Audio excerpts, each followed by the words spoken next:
जादुई लाल मुर्गी। एक गांव में भूरा नाम का एक किसान रहता था।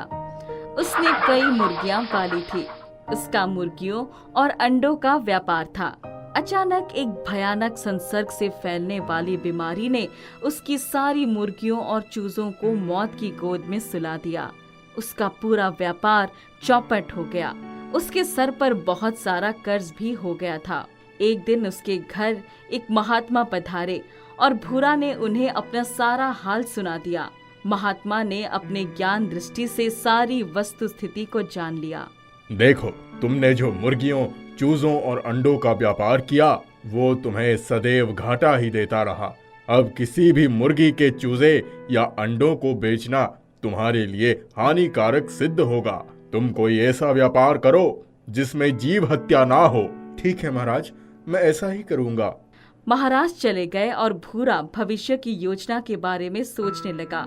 उसके पास पूंजी भी नहीं थी, इसलिए वो समझ नहीं पा रहा था कि आखिर व्यापार करे तो कैसे करे।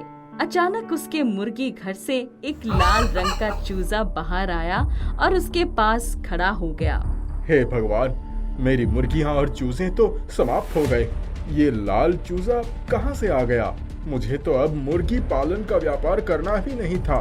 जा बच्चे, जिसके घर से आया है वहाँ चला जा। चूजा जाने के लिए तैयार ही नहीं था। भूरा ने उसे उठाया और दूर जाकर रख दिया।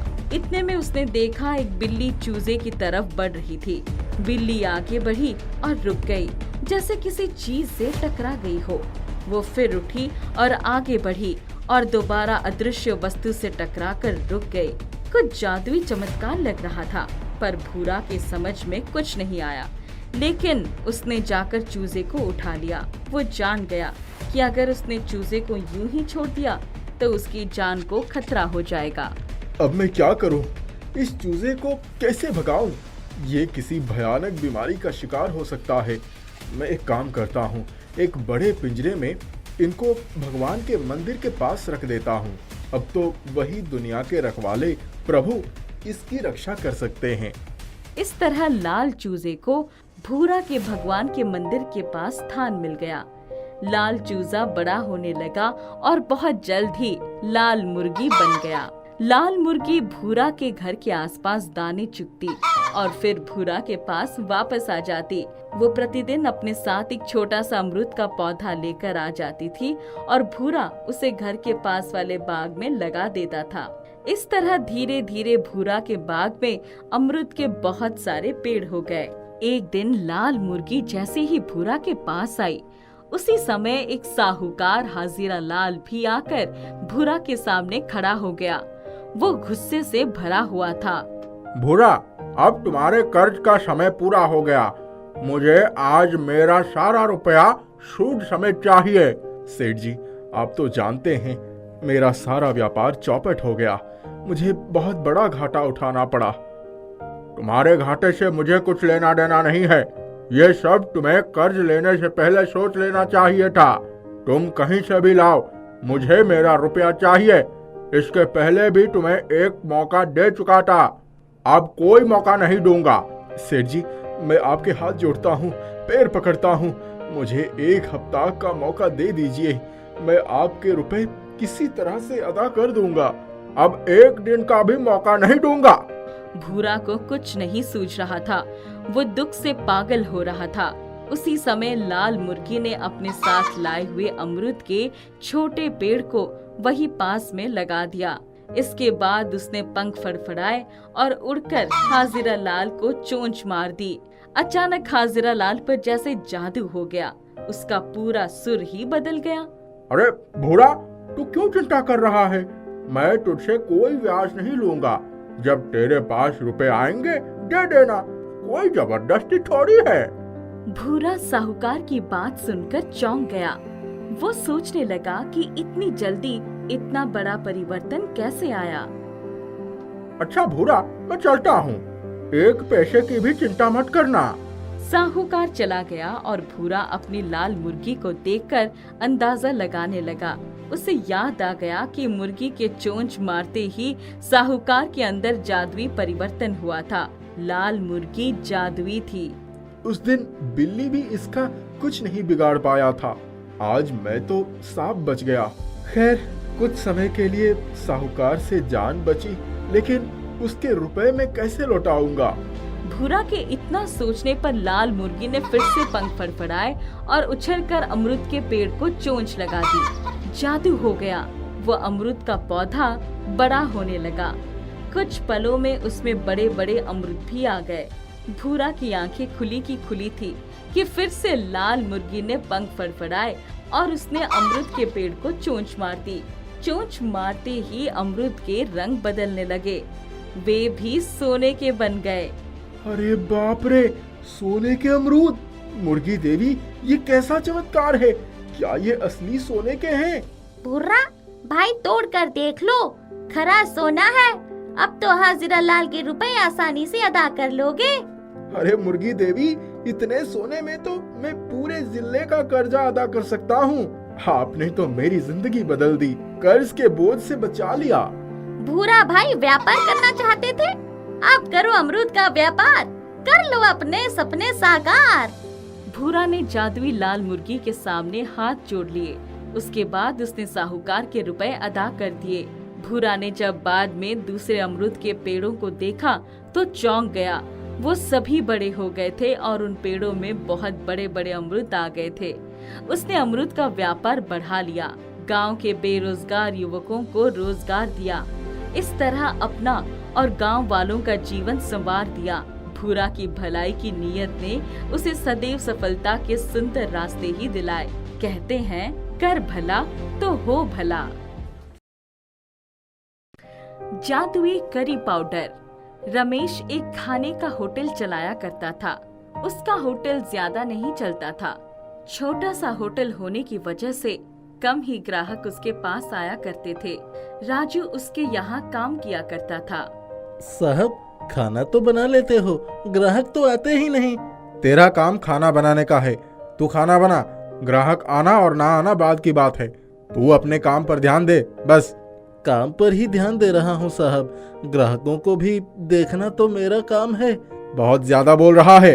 छोटा मुंह और बड़ी बात साहब, पर रोज इतना खाना बचता है, बनाने का क्या फायदा? सही कह रहा है तू, रोज इतना खाना बच जाता है पर ग्राहक कोई नहीं आता। लेकिन क्या करूं? इसके अलावा और भी तो कोई काम नहीं कर सकता। मुझे और कोई काम आता भी तो नहीं है। रात बहुत हो गई है साहब, मैं घर जाऊं? अब तो कोई ग्राहक आने वाला नहीं है। ठीक है, अब तू घर जा, मैं देखता हूँ कोई आएगा तो। रमेश ऐसे ही बैठे सोच रहा था। उस दिन भी कोई ग्राहक नहीं आया। उसने वो खाना एक थैले में भरा और वहाँ गया जहाँ गरीब लोग रहा करते थे। झोंपड़ी में जाकर उसने देखा कि कुछ लोग भूखे पेट सो रहे हैं। ये खाना मैं फेंकने जा रहा था, पर इससे अच्छा है कि कोई इसको खा ले। ये गरीब लोग ही अपना पेट भर ले, वैसे भी तो ये फीकेगा ही। चलो मैं इन्हीं को दे देता हूँ, पैसे तो किसी भी सूरत नहीं मिलने।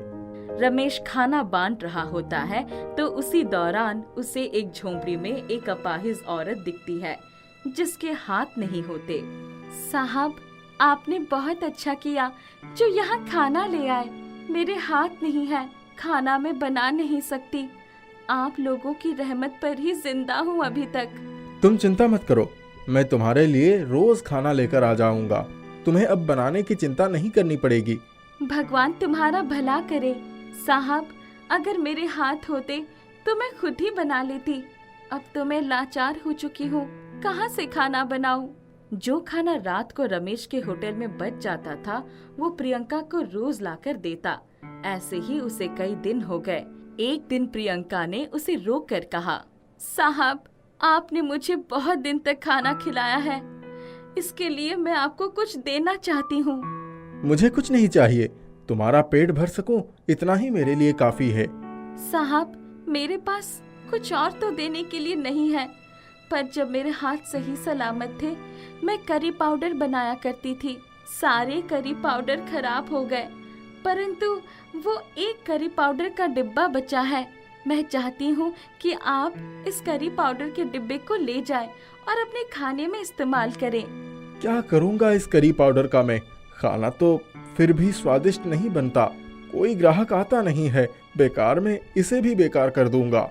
साहब, आप इस करी पाउडर को ले जाइए और अपने खाने में प्रयोग कीजिए। क्या पता इससे खाना अच्छा बन जाए। मेरे लिए तो ये खाना बहुत स्वादिष्ट होता है जो आप बनाते हो। इसमें आपके सेवा भाव का स्वाद होता है। आप जो हमारे लिए कर रहे हो वो हर कोई नहीं करता। रमेश प्रियंका से वो करी पाउडर का डिब्बा ले लेता है और अपने घर वापस आ जाता है और बैठकर सोचने लगता है कि इस करी पाउडर को किस में डाले। ये ले राजू, आज खाने में इसको डालकर बना। रोज खाना मैं बनाता हूँ साहब, कोई खाता नहीं है।